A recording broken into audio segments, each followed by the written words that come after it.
Guys, may ipapakita ko sa inyo.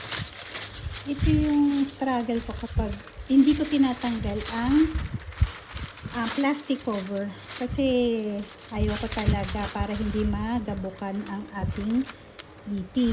So, ganitong struggle ko. Diba? Siyempre, mainit. May electric fan. So, ang tendency niya, halimbawa, itong gagawin natin part.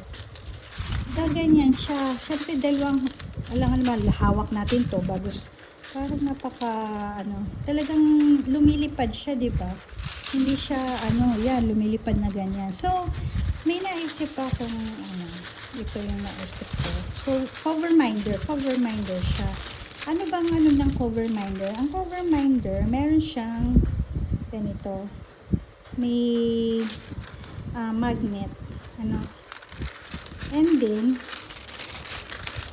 gaganyan lang natin siya. Lalagay lang sa likod. And then, hindi na siya. Okay na siya, diba? So, dalawa na yun dito.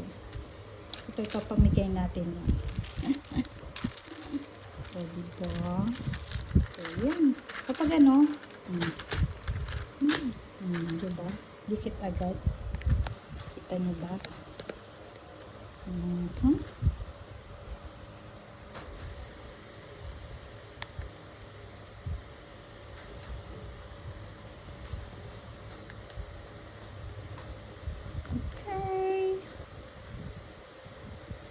Like kung nagustuhan nyo tong cover minder natin, DIY cover minder.